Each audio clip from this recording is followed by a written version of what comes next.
Canon versus Fanon.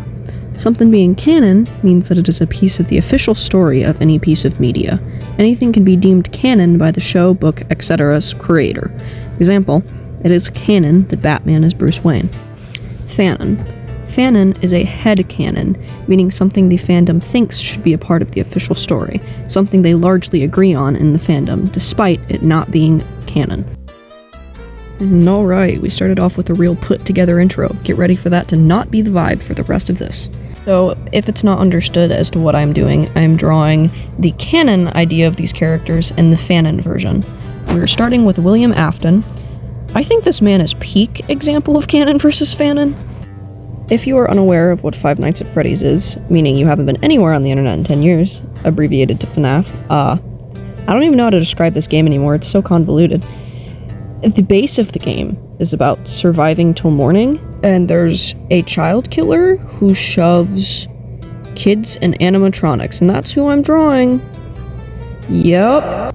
Most of the series hasn't been confirmed, like the lore. The lore hasn't been confirmed by the creator, so that's why it's pretty up for debate on what he looks like. Or it was for a while, rather.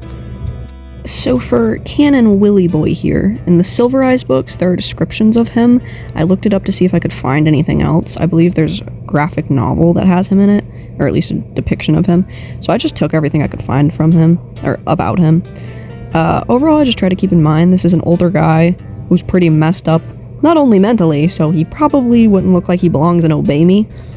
God, I need to clear out a space in my closet to be able to record these videos. I'm actively getting the posture of a gamer, and I don't want to go back. I literally cannot do this without discussing Matthew Lillard, my beloved. We got that he's an older guy, so that's fitting. But also, he's not, how do I say, scrunkly. He's an old man people love, and so I think, best of both worlds.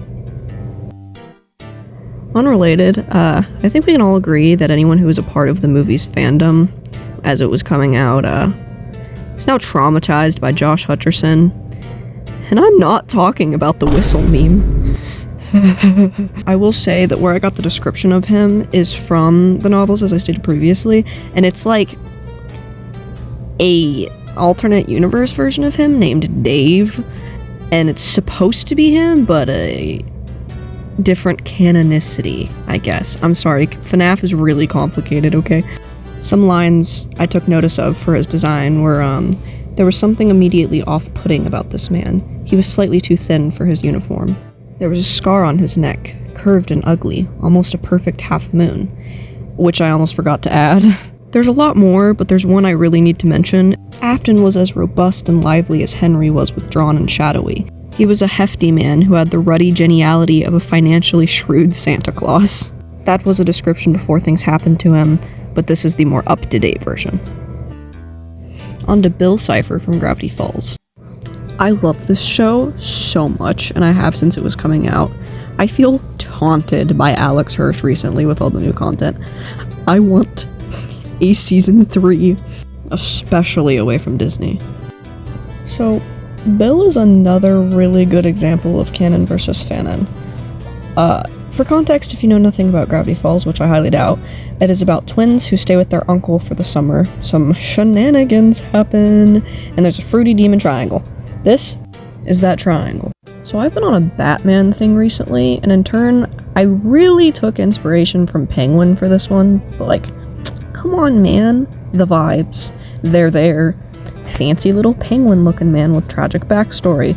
Fancy geometry with tragic backstory. It's close enough. Also, I love Penguin from Gotham. He's my everything. Okay, bye. I really did try with William and Bill. I don't get out of my comfort zone of drawing not young models, but I honestly enjoyed this. I think I might start making my OCs that are older.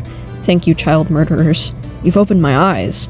We as a society should be more open to killers because it's just a different perspective. If you're unfamiliar, the fandom typically likes to imagine Bill as a dapper little man. The creator, Alex Hirsch, doesn't agree, to say the least. Here's, I believe, the only canon take we have of Bill CIPHER as a human. Here's Billop Syphilis complete. Now on to Fanon AFTON. There's a few different versions of Canon AFTON. My only large debates were facial hair, eye color, and ponytail. I don't remember quite what it was, but I could have sworn a few years ago people were foaming at the mouth about him having a ponytail. Typically he don't, but I thought it was worth mentioning. I don't know if I'm like fever dreaming this or something. Otherwise, it's pretty consistent. Purple button-up shirt, black tie, pale. Looks like he might have consumption. In a hot, sexy way, of course, don't worry. He's about to die attractively. I know he's gotta be hot. I won't let you down. He always has an edgy thing going on, so I gave him a little studded belt.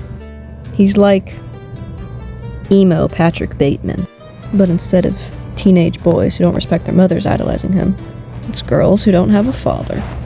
For some reason, people think this is the sexiest child predator. Sorry, Diddy. All the kids with parental issues went up to FNAF and went, I want that one.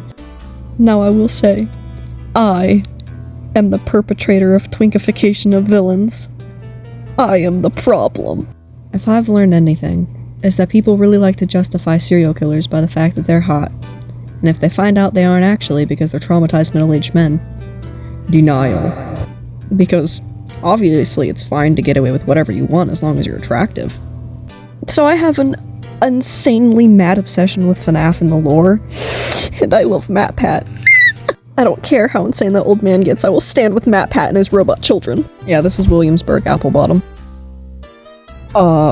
So you may have noticed that, I didn't exactly start the recording at the beginning, but that's besides the point, honestly. Not your business. Don't mind the fact that you're here to watch me draw. It's okay. So there's always been this one very specific way people draw Bill, and I was really conflicted on what I should do because I didn't just want to be like, yoink, the design, but at the same time, I literally can't change most of it because I feel like that's just what people consider Bill to look like. If you're enjoying the video so far, do drop a subscribe, as I very totally intentionally put in my banner.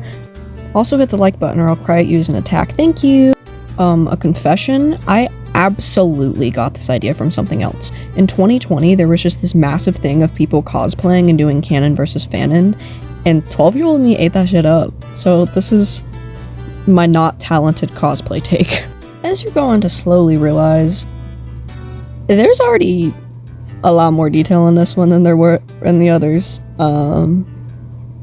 So I got really excited because I like FNAF and Gravity Falls a lot, but I got really into this drawing between like the pose and it's just a silly little guy, and I kind of made it way more detailed than the others and did it in a different fashion, but you know, it's my drawing.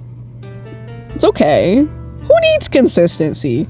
In all honesty, I understand both sides of the coin. Bill as an ugly monster makes sense. That's what he is. I understand there's more depth to his character, but I'm being surface level here. But also, Bill is cunning and charismatic to lure people in, make deals. So like, it makes sense for him to appear normal at least. Maybe not AO3 Bipper Bill, but somewhat normal fancy little guy. To me, Bill would probably just turn into whatever human form he needs for his convenience. If that's Penguin from Batman or Baldur's Gate 3 Twink, whatever works. Here's Bilford Kryptonite. I almost forgot his top hat. And now I present the Canon versus Fanons.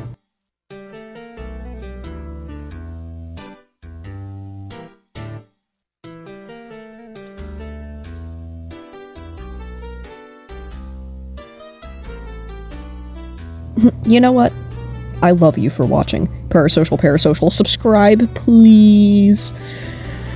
Bye!